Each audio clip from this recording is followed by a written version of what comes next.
All right, guys, welcome back. We are in chapter 12, section 4. Don't know how cooperative Toothless is going to be here, but he's a little rambunctious. So if sitting around sleeping is rambunctious. But anyways, so we are on page 378, chapter 12, section 4, California and Utah, American Diary. From early 1848, when John Sutter discovered gold in California, until late 1849, the population of California increased from 15,000 to more than 100,000. Wild-eyed prospectors came from all over the world. Farmers left their fields untilled and went off. Workmen quit their jobs without notice. In every town, one might buy gold seekers' manuals, guides, and maps from the way our people lived. Page 379, California Gold Rush. Main idea. The discovery of gold led to rapid growth and eventual statehood for California. History in you. Do you think searching for treasure would be an exciting life? Read what life was like during the California Gold Rush. When gold was discovered in California in 1848, people from all over the world traveled to the region in search of riches. Those who arrived in 1849 were called 49ers. As one official reported, quote, the farmers have thrown aside their plows, the lawyers their briefs, the doctors their pills, the priests their prayer books, and all are now digging gold, close quote. Many people arrived by sea. Others traveled on the Oregon Trail or the Santa Fe Trail. Americans made up about 80% of the 49ers. Others came from Mexico, South America, Europe, and Australia. About 300 men arrived from China, the first large group of Asian immigrants to settle in America. Although some eventually returned to China, others remained and established California's Chinese-American community. The Californios. The Treaty of Guadalupe Hidalgo ended the war with Mexico and made Californios citizens of the United States. The treaty also guaranteed them the rights to their lands. The Land Law of 1851, however, established a group of reviewers who examined the Californios' land rights. When a new settler claimed a Californio's land, the two parties would go to court, and the Californio had to prove that he or she owned the land. Some Californios were able to prove their claims. Many, however, lost their land. Life in California. As people rushed to a new area to look for gold, they built new communities called boomtowns almost overnight. At one site on the Yuba River, where only 2 houses stood in September 1849, a miner arrived the next year to find a town of 1,000 people with a large number of hotels, stores, groceries, bakeries, and gambling houses, close quote. Cities also flourished during the gold rush. As ships arrived daily with gold seekers, San Francisco grew from a tiny village to a city of about 20,000 people. Page 380. Most 49ers had no experience in mining. Whenever they heard that gold had been discovered at a particular site, they rushed to it and attacked the hillside with pickaxes and shovels. They spent hours bent over stream beds, washing or panning the water for gold dust and nuggets. The California Gold Rush more than doubled the world's supply of gold. For all their hard work, however, very few 49ers achieved lasting wealth. Most found little or no gold. Many of those who did lost their riches through gambling or wild spending. Boomtown merchants, however, made huge profits. They could charge whatever they liked for food and other essential items because there were no other nearby stores that sold these products. For example, an immigrant named Levi Strauss sold the miners sturdy pants made of denim. His Levi's made him rich. Gold Rush Society. Mining camps contained men of all backgrounds, but few women. Lonely and suffering hardships, many women spent their free hours drinking. Let me back that up. Let me read that sentence again. Mining camps contained, do too much reading today, if there's such a thing. Mining camps contained men of all backgrounds, but few women. Lonely and suffering hardships, many men spent their free hours drinking, gambling, and fighting. Mining towns had no police or prisons. As a result, citizens formed committees of groups known as vigilantes to protect themselves. Vigilantes took the law into their own hands and acted as police, judge, jury, and sometimes executioner. Economic and political progress. The gold rush had lasting effects on California.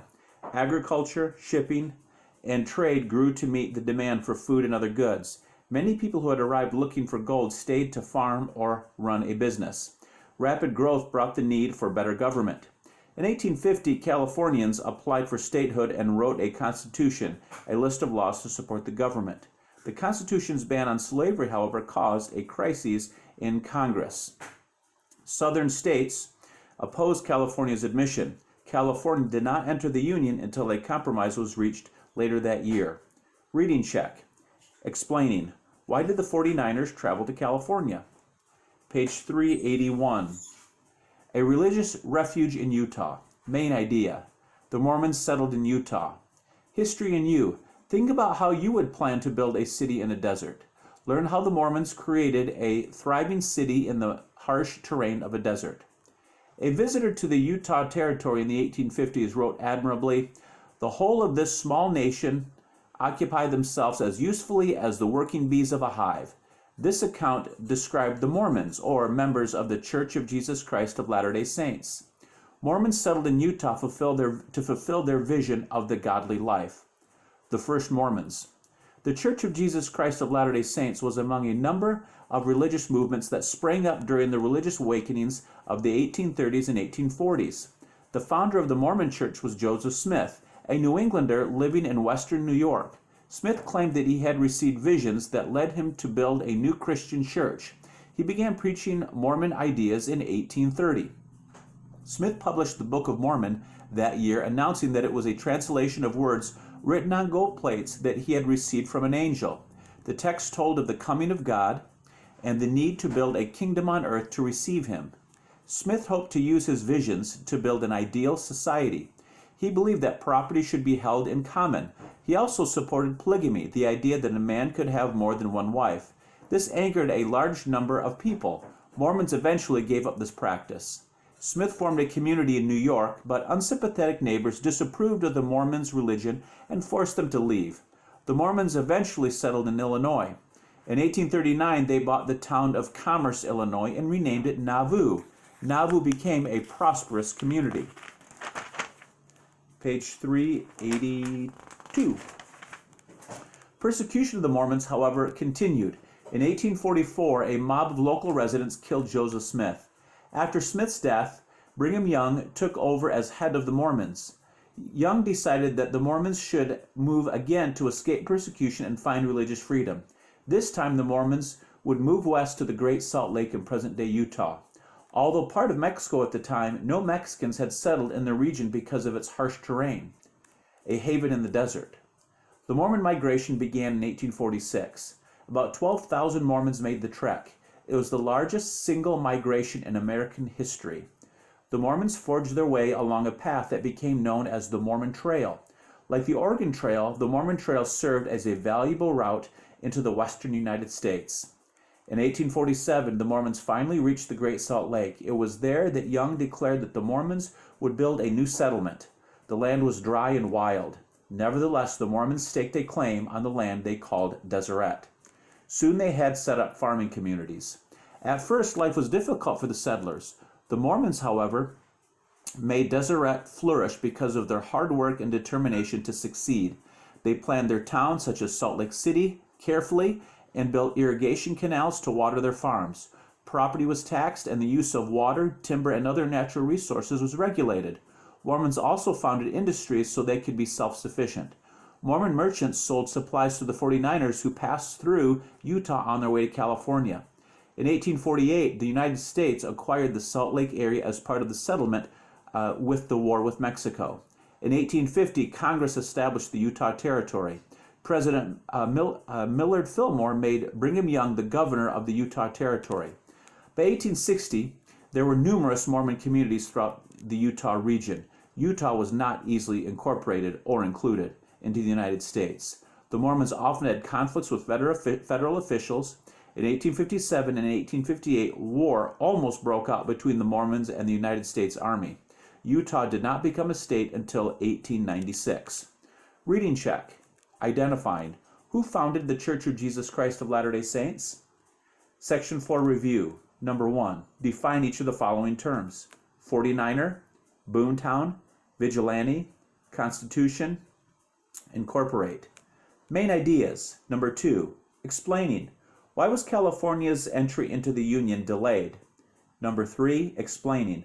Why did the Mormons leave New York? Okay, folks. All right, that wraps up Chapter 12, Section 4. Just when I thought Toothless was going to get a little excited and get a little unruly, well, he fell asleep. All right, guys. Have a good rest of your day. Coakley and Sleeping Toothless out.